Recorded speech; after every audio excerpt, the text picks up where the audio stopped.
What's going on, millionaires? You're listening to the $1 Million Mind Podcast, episode 171 on creating opportunities around cannabis.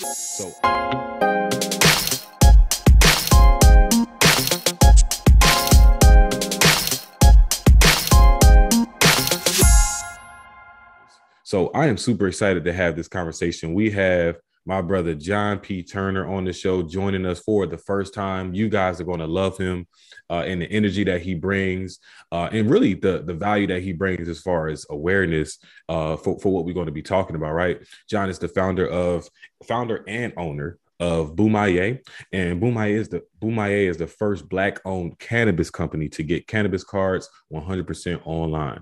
Also, he is a proud brother of our dear fraternity, Alpha Phi Alpha Fraternity Incorporated. So I'm super excited to, have this conversation with my brother. And John, let's dive into today's content. But before we do that, I want to pass the mic off for you to, do a little bit more of an introduction and, tell our listeners what they can expect from today's episode. Definitely, definitely. So my name is John P. Turner. I'm a social worker, and my background is in mental health. So, today I'll be telling you about Boumaye, what the name means, some of the initiatives we have going on, and ways that you can get involved. So I'm looking forward to this episode because, we're being allowed to use this platform to tell others about how we deliver care. Mm-hmm. Awesome. And that's super important. How we deliver care. And also just when I hear about just cannabis altogether, even though we are making very progressive steps towards, what cannabis looks like in our lives and, how people use it and how people feel comfortable with using it, it's still a stigma. You can still sense a stigma of the use of cannabis and how easily is talked about in the Black communities. So, I mean, from your experience, do you kind of see the same thing? Do you see it kind of being less of an issue? Where's your perception, of course, being in the industry on, the stigma of the use and talks about of cannabis in the Black community? So cannabis is a plant. Mm-hmm. Is a plant, okay? And it doesn't need to be altered, doesn't need to be manufactured in any way. However, it's still illegal to have without a medical marijuana card, ironically. Right. So propaganda throughout the years has supported the idea that people who use cannabis are evil, that they're deviant, that they are criminals, right? Then Mm-hmm. the war on drugs happened. The war on drugs started targeting communities of color, in particular, Black people. Wow. Yeah. Why, how, Yeah. the same Black people who have to resort to illegitimate sources of income because they're not getting these jobs because of barriers like a positive marijuana drug screening. So the work that we do is very important.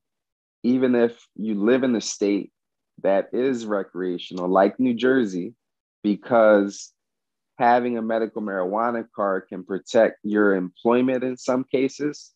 Think about the pre-employment testing, or if you have, let's say, an accident on the job, God forbid, and then they drug test you to see whether you were under the influence of anything at the time you got hurt.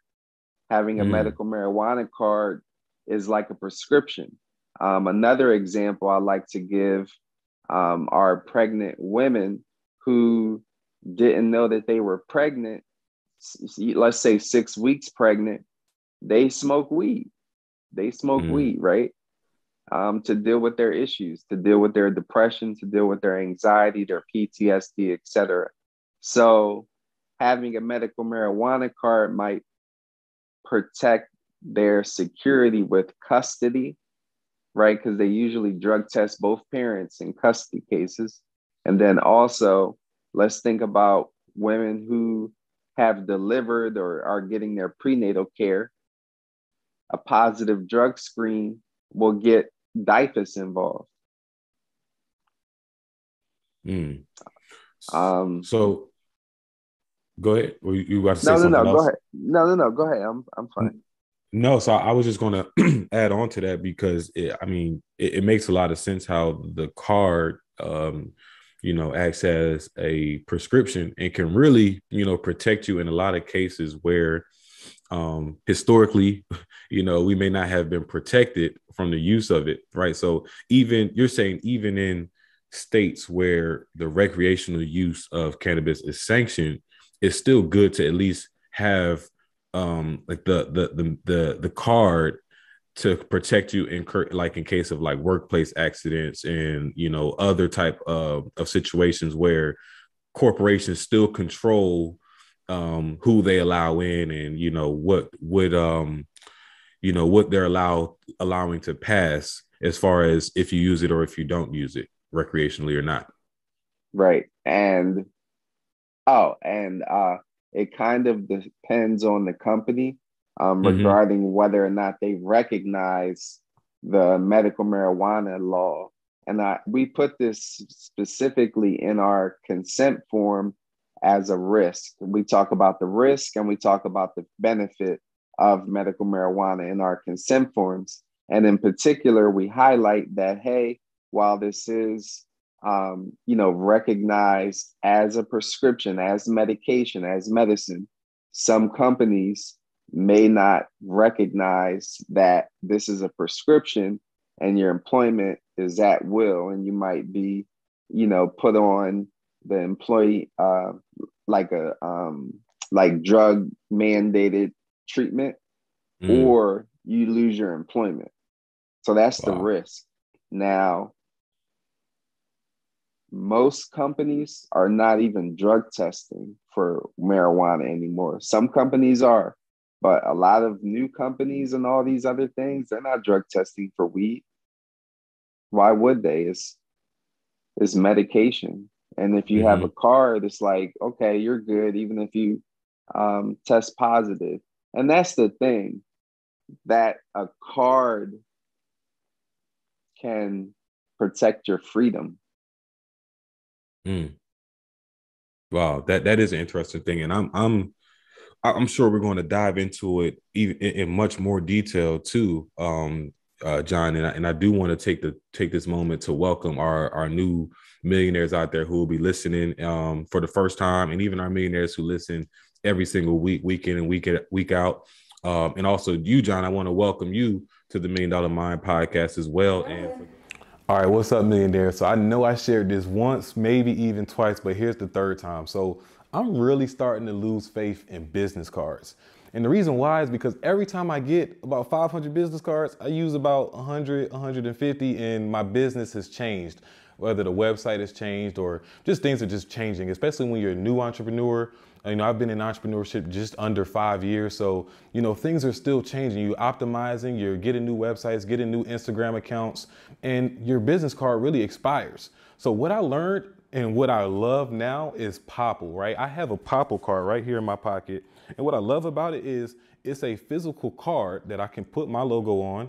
Even has a QR code that I can scan or hold up to somebody's phone. And they have a virtual business card where I can update my information as much as I need to. I can share as much information as I want to from my phone number, social media pages, the whole nine. And I can also disable sharing that information if I want to as well.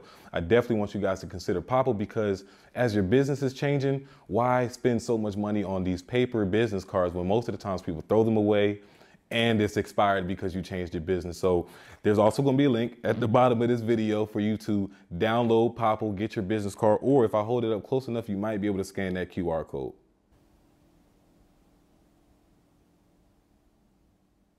Well, and for those who are joining us for the first time, this is the most trusted podcast for passion attraction in the world. Thanks to each and every single one of you all, of course. And you're in the right place if you are here looking for money making tips and tricks on living a more passionate life and just having a better understanding and awareness of what's going on around you. So again, we have John Turner here on the show joining us, giving us about information about opportunities around cannabis, the awareness around cannabis, and how you can protect yourself, for, if you use cannabis in, the workplace, all kinds of things that a lot of people have questions about and may even be worried about to this day. So let's start off with your story, John. Like, what experiences kind of like molded you into the person that is joining us today? Yeah, definitely. So, I'm very passionate about the cannabis industry Mm, because of two experiences. My dad, he is a defense attorney. He represents a lot of young Black males between the ages of 17 to 24 who are mm-hmm, facing real time for nonviolent marijuana related charges. Um, the second experience was my mom. She had metastatic breast cancer and underwent a double mastectomy. mm-hmm, And then she started using cannabis to treat her symptoms. So when that happened, I thought back to, hey, um, I have my card now. What can I do to help other people get this medicine? And that's how I got into the cannabis industry. and that was going to be my next question, right? So like, why go into the industry of cannabis and cannabis awareness and education? And it really sounds like just, your experiences and seeing how, imbalanced the system was at a specific time. That really is what kind of urged you into, going into the awareness and education piece of cannabis. And this, would you say the same for going into providing, the medical cards as well? Yes. Actually, when I got my own card, it just made me feel like I can do something about these high prices. I can do something about the process taking so long. And that's why we maintain the standard of getting people their card in just 2 days. In Mm, addition, our price is a one-time fee, whereas other companies are charging 150 every 1 to 3 months to maintain a relationship with their provider. So, mm, we're the most efficient and we're the most affordable. And that's been the crux of our success in the community. mm. That's amazing. Well, first of all, congratulations on, providing, such a huge, affordable and valuable service, to the community. What is the, outside of you guys' process, and even before Bumaye, what was the process of getting a marijuana card, and why was it so extensive at first? Well, I mean, it's all about profit for some companies. Before you had to go into a physical location to see a provider being Mm-hmm. a physician who's licensed to provide care through medical marijuana. When the pandemic happened, they turned everything to the virtual option. Now it's either or. Some people do hybrid, some people do in person still, and we do we're a telehealth clinic, so all of our appointments are online. Mm. Okay. And is it like online, face to face, or is it like all automated online?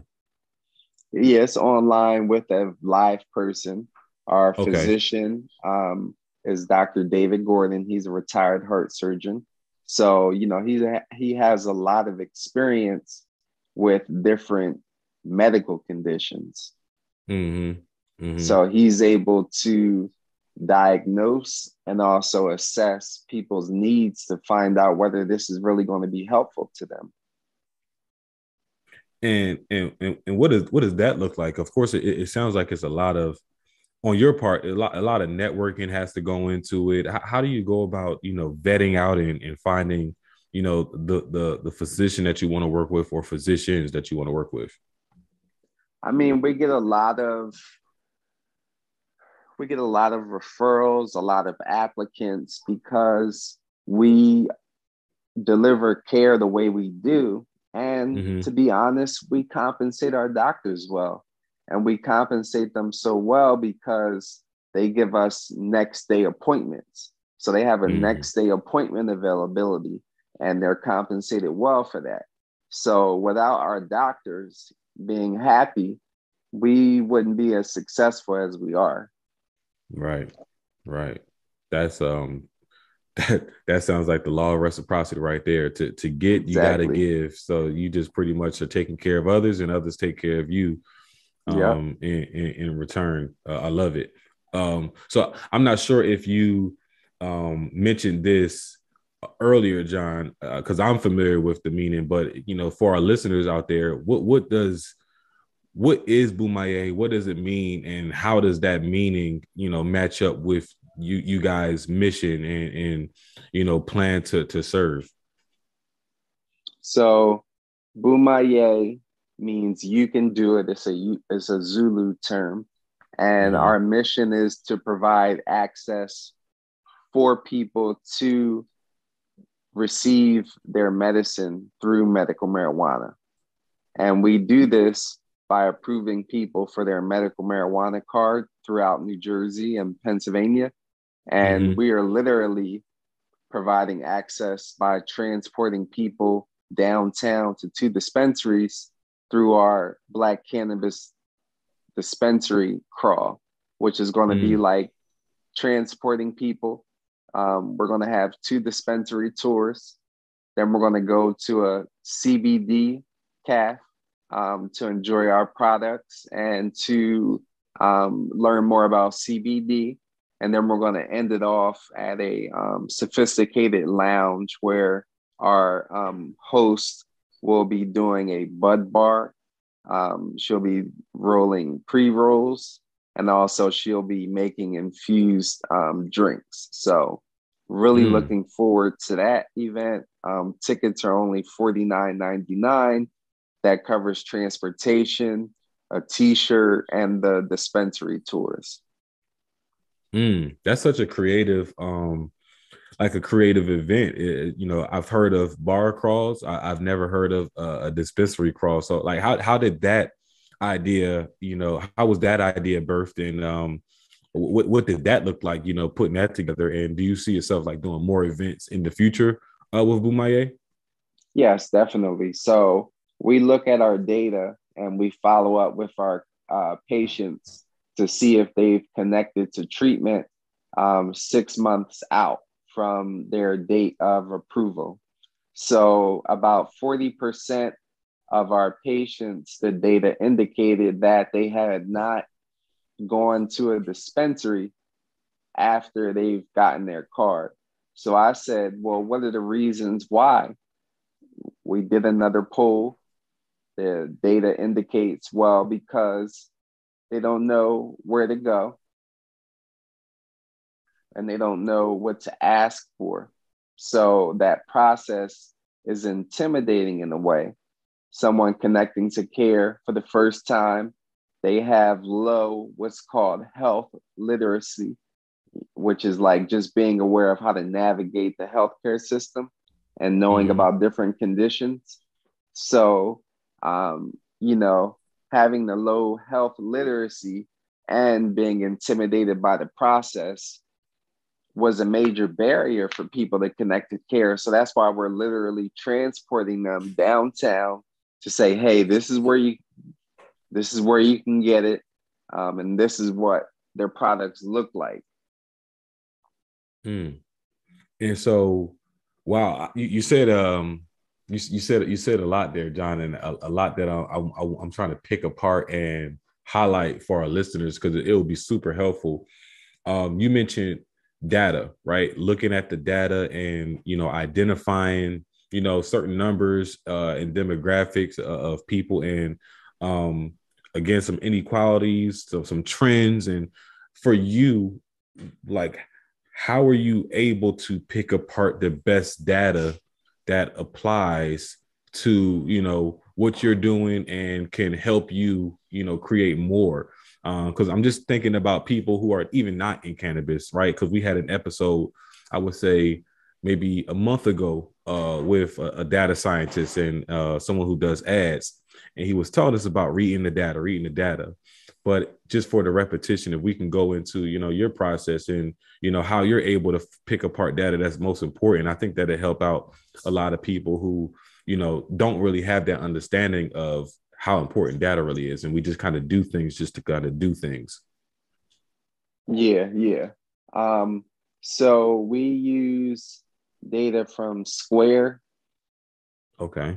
It gives us a lot of good information. So I download the data, put it into Excel, and I start averaging different numbers. Like I'll Mm-hmm. average the uh, age of our typical customer, how many um, people we have by race, location. So like Philadelphia, Camden, New York, New York. Mm-hmm. So, I'm able to just sort and filter the data. Either I know how to do it or I'll look it up. But a lot of support and sponsorship and partnerships are driven by data. So that's why I always harp on, okay, what do the numbers look like? Mm. Because men and women lie, numbers do not. The numbers Yeah. don't lie for sure.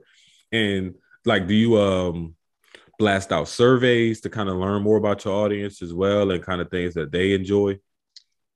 Yeah, we do.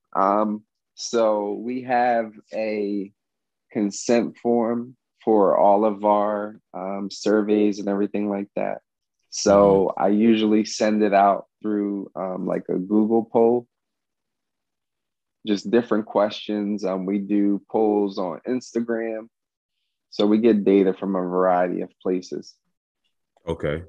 Okay. That makes a lot of sense. I'm glad to hear that. And I never even really thought about it from that perspective as well. How you mentioned that having the data um, makes it easier or even more practical to get sponsorships and investors and people who can really help you out in a financial way and even at a in a way of mentorship as well, just from handing over the data and showing them the numbers, and having the numbers is just easier for people to see it as something that they can get behind or not.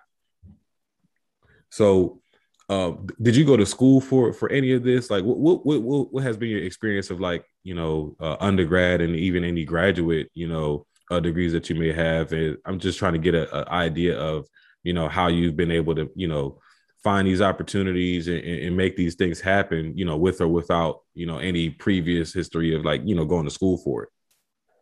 Yeah, definitely. So I would say that going to college is not a prerequisite for opening and starting a cannabis business. I know a lot Mm-hmm. of business owners who may have GEDs or may have high school diplomas, but they've been in business for the last 2 years because they were resourceful and intentional about getting more income. So Mm-hmm. I just want to say that for our listeners, to encourage anyone who's thinking about starting a cannabis business to contact me and we can have a conversation to possibly make that come to fruition. So Mm-hmm. for me personally, I went to Temple University for undergrad. I graduated with a degree in psychology. Then I went over to Rutgers and graduated with a master's degree in nonprofit management. And Mm-hmm. then, I have been in the mental health field for a while and for about the last 7 years. And I've been able to just network. I learned different grassroots efforts and techniques. So I do things like go on different events and pass out flyers. Like today, I'm going to the Roots picnic to pass out flyers. Mm-hmm. So, if you think about the foot traffic there, I'm always talking about medical marijuana and the benefits of it to people. And people get excited about it because We also have a referral program for $25 a person who schedules an appointment. And, we give weekly pay. So we try to incentivize everything that we do so that we can also improve and enhance our communities. Mm, that's big right there. Improving the community, enhancing the community. I love the word community because, even outside, as of course your community grows, it makes it easier and even more beneficial for you to do more things like the dispensary crawls or even, more events that you may do. And of course, having a community of people that are like-minded, moving towards the same thing, it just puts that community and everybody in a part of that community in a better place in the long run. So I love that is something that you're striving towards of building a community. What do you think are like the in your opinion, what are some of the things that are helpful for you for continuing to grow and build that community? Wait, say that one more time. I'm sorry. Yeah, no problem. Like for you, what have been some methods or some Okay. some conversations you may have had that have been really proven to help you build out that community in a way that you envision it looking? Yeah, definitely. So I would say get involved in the community events for your industry. So, Mm, speaking generally, even if you were in like the communications or PR industry, you would go to events that are specific to what you want to do or who you want to work with. So you got to have the right audience in front of you. You can't just talk to everybody and expect them to jump on board with your idea.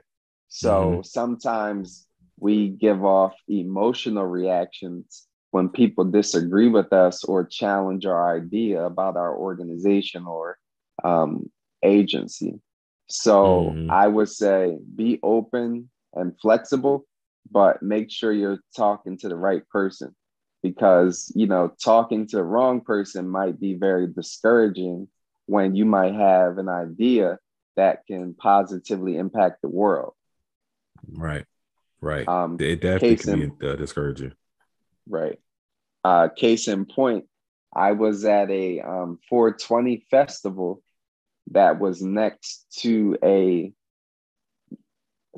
was some type of pop-up shop, but it Mm-hmm, was definitely not marijuana related. So I couldn't tell the difference at first. So I went to the first pop-up shop and went to different tables telling people about my business. And I was getting like these disgusted looks.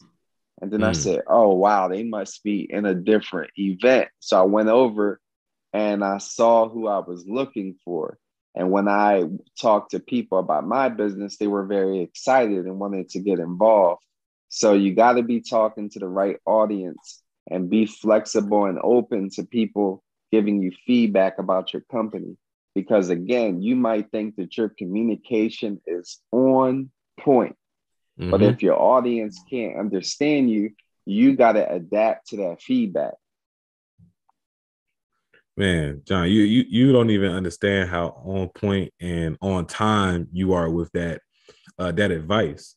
We literally I just had this conversation yesterday on the podcast, which we were talking about just understanding your avatar and your target. And you're saying like if you don't understand your target, you can be the best communicator in the world, but ultimately you're communicating with a wall if you're communicating with people that are not your avatar. And so Right. um, that leads to my next question. Then for you, um, though this may be a redundant question and it may seem obvious and clear as far as who your target audience is, but when you first got started, how did you identify and really get specific as far as who your avatar, aka your target audience, was and what they looked like, where they hung out at, what they did? How did you identify those things so that you can make sure to majority of the time put yourself in a space where you're communicating with that person? Definitely. So I started looking at different hashtags on social media and I Mm-hmm. found a young man named Keith Walker, and he's an event planner in the cannabis space in Philadelphia and the surrounding Mm-hmm. areas. So I found his page, and he posts different events on his page. So I just started going to the events. And then as the face was associated with the name, I started talking to him about my ideas. And then he was just very open and introducing me to people. And as I met people at the events, I got involved with what they were doing, and they were vending at different events. And it just happened organically. Mm.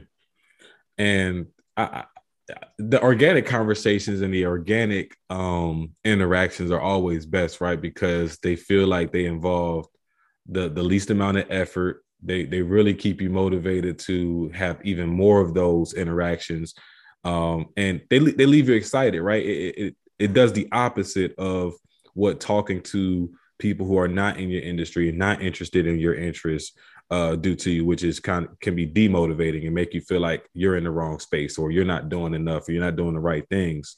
Um, and it's interesting that we find ourselves talking about this at this time, John, because I was listening to one of my favorite podcasters as well. His name is David Shands, and he was having a conversation about doing the same thing of like networking with the right people. And I believe he had a guest on there. Her name is Ronnie Brown, and they were talking about creating the table. And so when you go into these networking events and these spaces, as you mentioned earlier, of just finding, events and spaces that match your industry, whether it's cannabis, whether it's, communications, whatever it is, it's not necessarily looking at the people that are on the stage and thinking, oh, I'm trying to be on the stage with them, but looking at the people that are next to you, looking at the people on the stage and seeing, what we have in common and what spaces that we have for collaboration. So in your industry, do you, or even just in your business, do you see it as a space that is more welcoming to collaboration where, something like that makes sense? Well, nothing can be done in a silo. Nothing can be done on our own.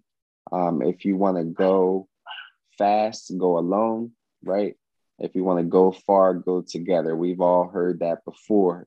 Mm-hmm. So the industry that I work in terms of the community industry, we are all collaborative because we understand that nothing can be done alone. So everybody's really collaborative to the point where, uh, when people are vending their, non-marijuana products, they will refer you to somebody else if they don't have what you're looking for. Mm. Yeah, yeah, and that's always good. Too, to understand how you can't help somebody and being able to have the person in your back pocket, or somewhere close that can help them, and being able to refer them to somebody. It still feels like, um, uh, even though you may not reap any financial benefit from it or any direct benefit, it still feels like you benefited from that situation, even by being able to point someone in the right direction if you weren't able to, be that person to help them out. Um, Definitely. so what did your first steps look like in, creating Boumaye, and just kind of stepping into the business of cannabis and cannabis education? Yeah, definitely. I would say the first step is to speak to an accountant and to speak to a lawyer.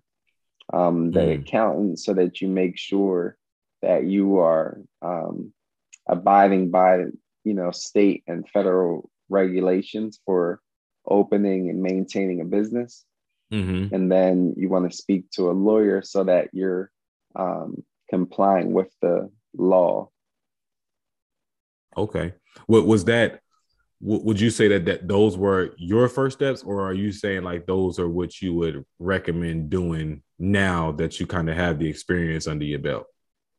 Yeah, I would say definitely having the experience under my belt.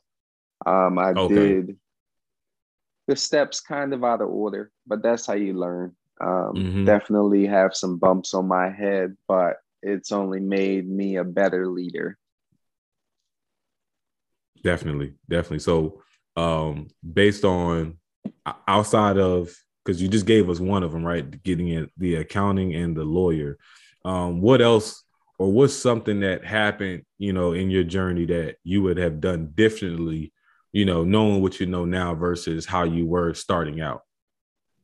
Yeah, I would just say just missing out on opportunities to work with people um, because of a variety of different reasons. But just thinking now, I'm just like, darn, I should have just did a little bit more to foster that relationship. Mm, mm. Relationships are important. I feel like relationships in any industry is like I have this saying where it's like success is 90% mindset and 10% skill. If you were to apply that with relationships, I would equally say that success is 90% relationships and 10% operations. Would you agree with that? Oh yeah, for sure. Where so now that you are operating, at a full capacity, what were your expectations of what it looked like versus reality of what it actually looks like now?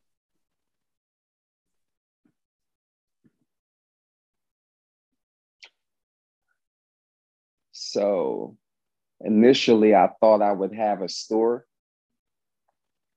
Okay. that I would sell the CBD pet treats that we have, as well as adult CBD uh, products. Mm-hmm. But when the pandemic hit, we went to a telehealth clinic. So the plan kind of changed from reality based on us adapting to the pandemic. Okay, okay. And so now with the pandemic, it may be slowing down now. Do you feel like because of the pandemic that it may have been in your best favor not to have that storefront, or do you still feel like having that storefront would have changed some things just for business? Well, I firmly believe that everything happens for a reason.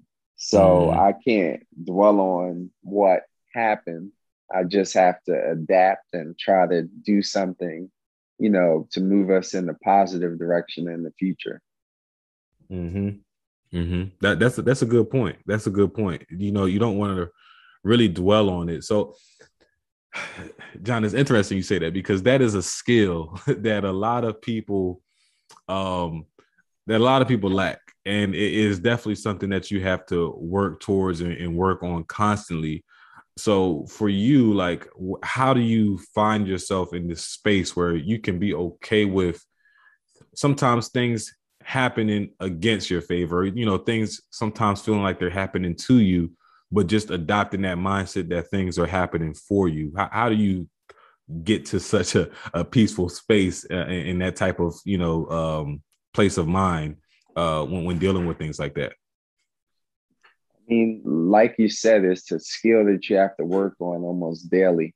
My Mm-hmm. dad, he kind of said something to me that has stuck with me since he told me in, was that 2011, 2012ish. He said, John, don't sweat the small stuff. It's all small stuff. For me, Mm. that kind of changed my life because I had to look at things. I'm like, well, what's inside of my control right now? And I'll try to work on what's in my control. Everything else, I just got to be at peace with because it is what it is, unfortunately, sometimes. Mm-hmm. It is what it is. And I like that. Don't what was that quote that your dad said again? Don't sweat the small stuff because it's just small stuff. Because it's all small stuff.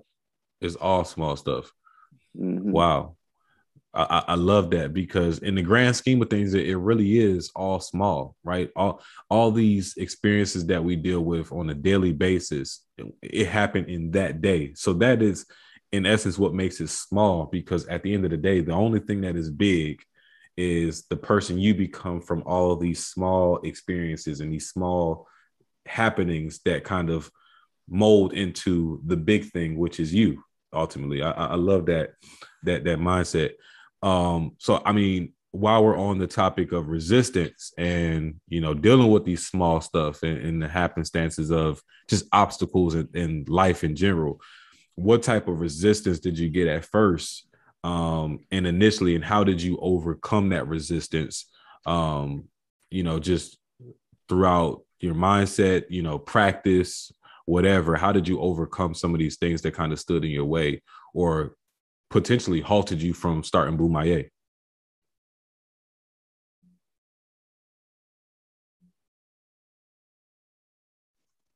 So you have to be consistent and you have to be sincere and genuine. So I attend these community events to be consistent and to make sure people associate my face with my name as well as with my brand. Mm-hmm. So, you have to keep showing up regardless of whether people throw away your business card or drop it on the floor and you have to pick it up and put it back with the rest of the stack. Or if Mm-hmm. people, just say they don't want a flyer before I even open my mouth. Or, people just telling you, no, I don't want to work with you. No, I don't believe in your idea. You have to have resilience because everybody goes through that at first. Right. Right. Everyone does go through some type of pushback. And I think that's a prerequisite to success. Is like when you have to hit a certain threshold and you have to break through a certain atmosphere to unlock another level of success, whatever that success looks like for you.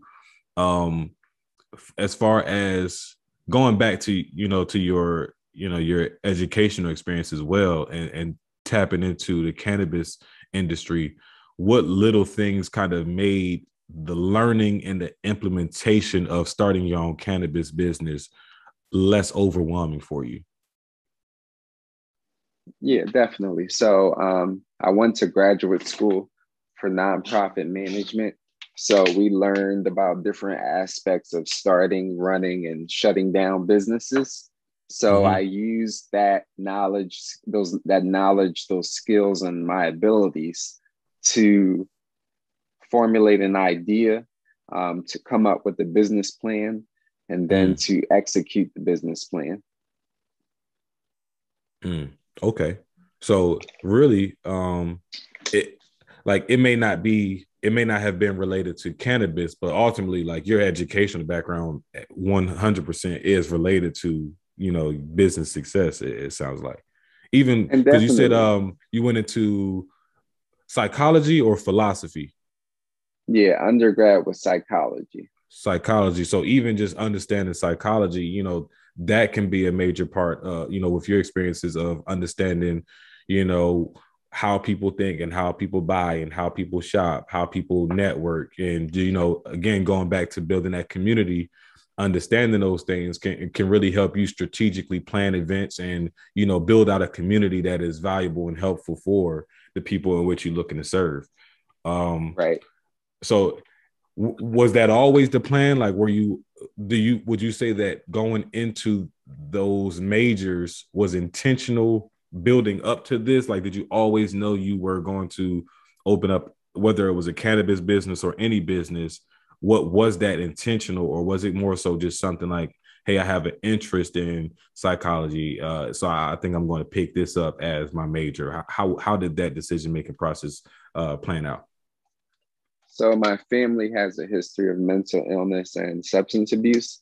And I Okay. always wanted to understand their perspective to love on them better, so that I can know their daily struggles and try to provide my support as much as possible. So I actually did not know what I wanted to do. At first, I wanted to actually be an epidemiologist. They study Mm. like pandemics, epidemics, stuff like that. Mm-hmm. That's what I wanted to do at first. going into undergrad, I've changed my major probably like 2 or 3 times. Then in graduate school, I had to take a year off actually. And, I had a serious conversation with myself like, John, what do you want to do here? So I went back to school. Then I just was working in the field. So I've worked in like community mental health, inpatient mental health. So I have a variety of experiences that has prepared me to start a company that deals with mental and chronic medical conditions. Mm, hmm. Interesting. And so it's just funny how the universe works, because even in the period of you finding these things that you wanted to get into, and just kind of finding your way, it still seems like you naturally flowed towards something that led you to what you're passionate about. And it sounds like your passion is within that health, mental health, and that physical health realm of just betterment, right? It just sounds like you're in that realm of betterment, but everything that you did kind of naturally flowed towards that, to where it may have been intentional, or it may have just been um universal, however you want to use it. But how are you able to just kind of keep your mind sharp and fixated on the opportunities of growth and development in each area that you found yourself in, and kind of picking apart this one thing that can help you build to now creating Bumaye? What would you say was like the main thing that helped as far as the mindset and just being receptive to these opportunities? I would say thinking about people's reactions to our brand is very Mm, encouraging. When we're tabling at Cureleaf and I see people coming in with walking canes or bald headed with no eyebrows, or they come in with a walker, right? These are mm-hmm, all reasons that make it evident that our patient population needs us. So those people who walk with a cane because of chronic pain, um, those people who don't have hair or eyebrows because of cancer, or those people who walk with a walker because of MS. So, it is a constant reminder when I see our patients that we have to go through whatever it is we have to go through. Don't sweat the small stuff mm-hmm. and be resilient. Don't sweat the small stuff and be resilient. And um resilience, though it has one Webster definition, I feel like it can have many meanings, depending on the situation. For you, John, what does resilience look like for you? What does that ultimately mean? Um,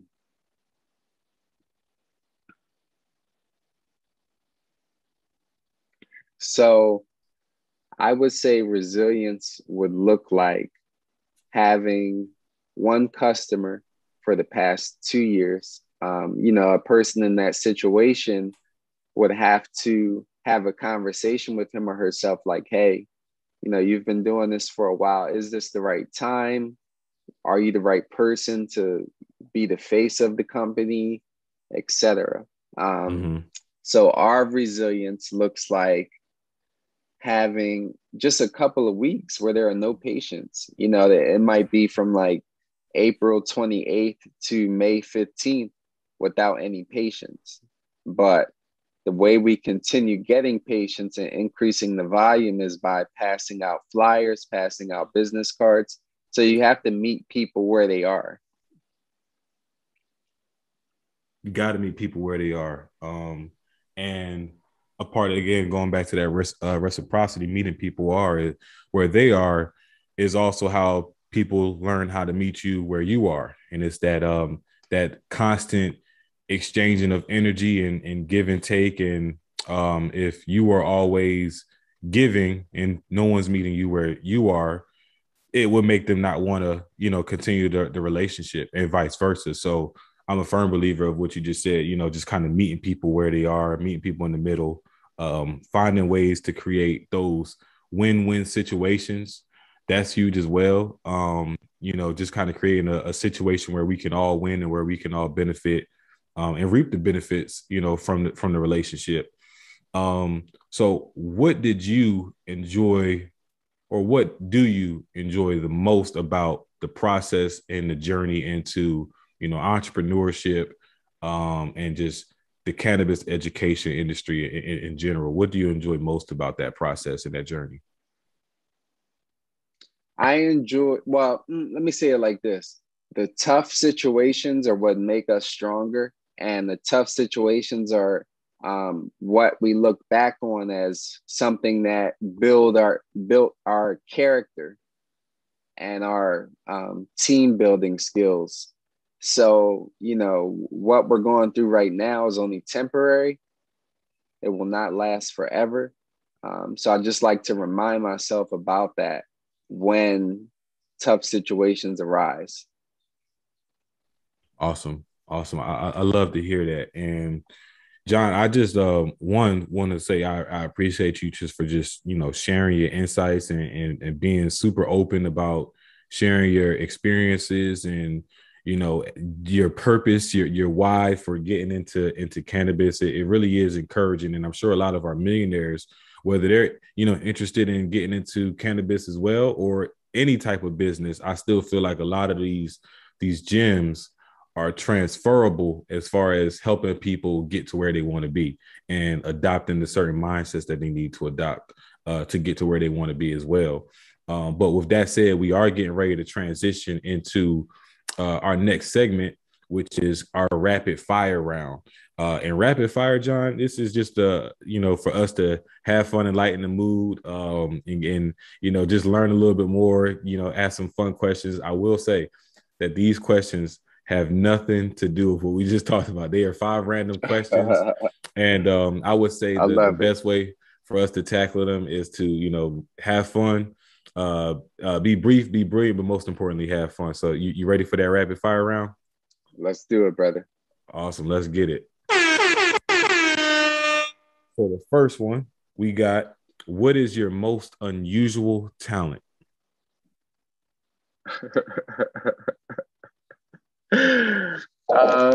My most unusual. Oh, I can make my finger become double jointed. Mm. So like that little, how people be like doing that little popping thing. Yeah, yeah. Okay. Yeah, I definitely can't do that. I just got arthritis just from thinking about it. All right. Number 2, if you could look through one person's email without them knowing, whose email would Ah! you look through? I would look through the CEO of a healthcare company. Mm. I'm sure you will figure out a whole lot about that from that email thread or from those Exactly. email threads. Exactly. Okay. Would you rather be the most popular kid in school or the smartest kid in school? I would say the smartest. Definitely, I'm definitely in agreement with that. The smartest, for sure. Um, Number 4, what things do you do every day that you wish could be automated? I love that one. Choosing clothes. Choosing clothes. Yeah. Hmm. Never really thought about that. No. I guess if that was automated, it would make, decision making a lot quicker and faster. But for you, you're Yeah. not worried that it would take away from like your creative expression, or like it wouldn't take away from you if it was automated.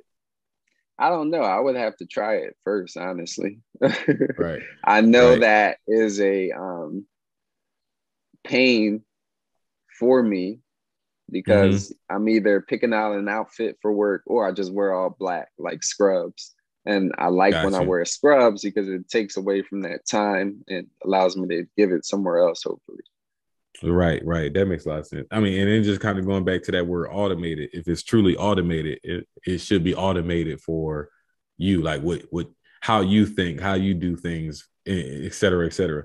So okay, that's an interesting one. Last one is, what would be the worst movie sequel ever made? The worst movie sequel. Yeah. Probably.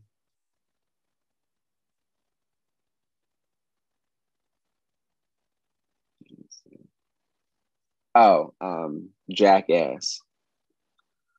Oh yeah, yeah, yeah. I could definitely see that. I don't really think. I think they should. Yeah, they don't need any more movie sequels. Yeah, yeah, and, and plus, they would probably have to change the whole cast up with those guys getting a little bit older. I don't think that they'll be willing to do some of the things they've done 10, 15, 20 years ago. yeah. All right. So man, John, I appreciate you for sharing that rapid fire round with us. We getting ready to wrap things up. And before I let you go, I do have a couple more questions for you. And the first one is the red pill, blue pill. So we love to do this red pill, blue pill scenario with our guests. And we're gonna switch things up. So instead of, me giving you a red pill, blue pill scenario that you're gonna pick, I want you to give our listeners a red pill, blue pill scenario to pick from. And what I'm gonna do is I'm gonna put that scenario in the polls on our Facebook mastermind, as well as in on the Twitter polls, as well as on Spotify as well. So people are gonna be able to vote on which pill they'll pick. So if you could give us any red pill, blue pill scenario, what does that look like? Random scenario. Okay, so if you were dropped off in a jungle, what is the one thing you would take with you? Mm, okay. The So reason why I ask that is because and uh, you know the jungle is symbolic for whatever industry you work in, and you got to have a machete to be cutting through to get to where you want to be. mm, So that would be my answer. So listeners, tell me what it would be. mm. Okay. I love the question. It's not necessarily a red pill, blue pill, but I love the question. And I think that it would raise some. I'm just thinking how I could put it into poll perspective. So you dropped off in the jungle and you can only bring one item. What would it be? Probably just leave it open for people to just comment what item they'll bring. Do you want to give some Hold on. options? Let me do it again. Hold Okay. on. All right. Cool. All right. Okay. So if okay, you said that already. You said the smartest and the okay, got you.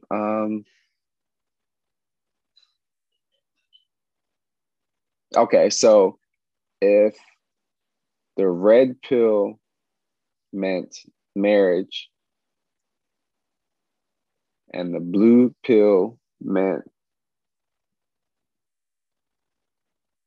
hold on, let me think about this for a second. Yeah, and I Hold give on you real some quick. examples. So I had Okay. one of our guests. She gave us a red pill, blue pill, and this one was more geared towards the ladies. But she was like, "Would you rather red pill? You have a partner that loves you and respects you, but cannot provide for you financially, and blue pill, you have a partner that cannot or that doesn't respect you, but can give you everything that you want financially." Hmm, that's a good one. Okay. So if the red pill was winter forever and the blue pill was summer forever, and you couldn't do anything about the weather conditions. You couldn't wear a coat in the winter or shorts in the summer. Which one would you choose? You want me to make it simpler? Hold on. All right. This is tough, bro. This is tough. What? It is. It is. um, Okay. If the red pill meant that someone cooked all of your meals and the blue pill meant someone did all of your laundry, which one would you choose? Okay. All right. So we got red pill, blue pill. So red pill is you have all of your meals provided for you. Mm-hmm. And then blue pill is you never have to worry about doing laundry again. Mm-hmm. I like that red pill, blue pill scenario. I'm still going to ask people the jungle question. I still love that question, though, John. So we're gonna have both questions in there in the group, and I definitely want to welcome you to, tap in and join our Facebook mastermind as a way to network with some of our millionaires who tap in with us, and even for you to even monitor and see how people respond to those questions as well. But so again, for our listeners, we got two questions now that y'all going to answer. The first one is, you dropped off in the jungle, you can only bring one item. Which item are you bringing? And then we got a red pill, blue pill question, which is red pill, you're deciding to go with a life of never having to worry about food, right? You have someone who cooks all of your meals for you and brings them to you homemade. And then number two, the blue pill is you don't have to worry about doing laundry again for the rest of your life. Which pill are you taking, and which item are you bringing? I appreciate those questions, John. That was a definitely a fun way of getting some engagement out of our listeners. And now this question is, more for, for you to talk to the people, additionally as well. And if you were to, you were dropped off in the jungle and you stumble across a spitting image of the 18-year-old version of yourself. So this isn't you, but it's an 18-year-old boy, and he is a spin image of who you were at 18. What would be some advice you would give to that 18-year-old? Definitely give people grace. Everybody's doing the best that they can with what they have. Mm-hmm. That would be it. Yeah, no, look, that's a super lean way of putting it. And that's the word of the quarter for me, grace, and giving people grace. And ever since I've had a conversation with one of our guests a couple months ago, that has been the focus of just my life in general, just giving myself grace, giving others grace, and understanding that, I'm human. We make mistakes, but most importantly, it's not just about making a mistake and saying, oh, I made a mistake, but it's learning from that mistake and just saying, hey, I made this mistake, but I can learn this from this. And that's ultimately what giving yourself grace is. What would you say that giving yourself grace looks like for you? So I'm a social worker by training, and I work in discharge planning. So that means that when people are ready to be discharged from the hospital, I'm the person who makes sure there's a safe plan for their next form of treatment. So grace for me looks like being understanding when I'm working with difficult patients or difficult families, that they are only advocating in the way that they know how to advocate, and that their loved one is in the hospital and they're so concerned that their emotions are being exhibited and it's affecting their ability to communicate in the way they want to communicate. Mm. Mm. Man, that's a powerful statement right there, and it's so much to unpack from that. But the biggest thing that I've kind of unpacked from that is just not understanding or not having a positive relationship with yourself and with grace. It definitely impacts on how you communicate with others ultimately. Yeah, for sure.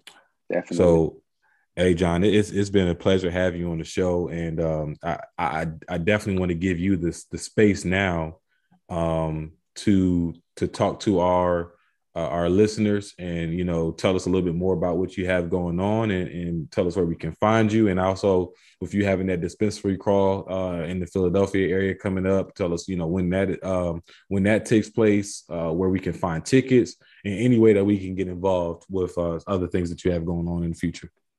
Definitely. So Bumaye is the first Black-owned cannabis company to approve people for their medical marijuana card in just 2 days. In addition to medical marijuana cards, we also specialize in CBD pet treats, as well as cannabis-themed apparel. So we are a telehealth practice. We have our own physician, and we operate throughout Pennsylvania and New Jersey with a plan to expand into Florida this summer. So you can find us on social media at Bumaye USA on Instagram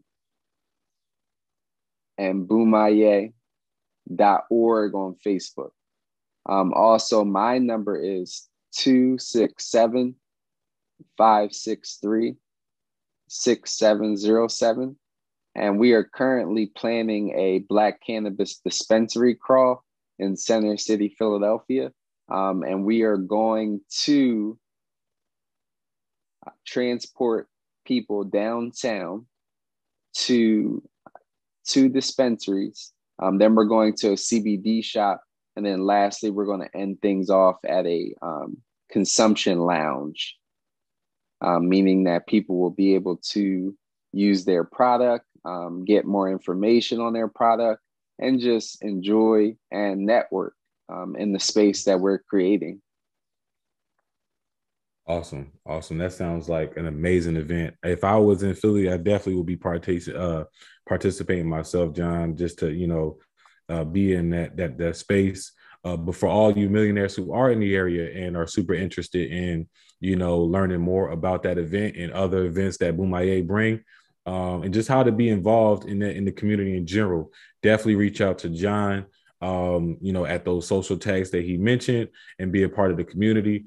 And, John, I got to say again, I appreciate you for taking time out of your morning to, have this conversation with us and the millionaires out there who are tuning in. And as always, again, for our millionaires that are tapped in, I'm super thankful to have you all a part of the show.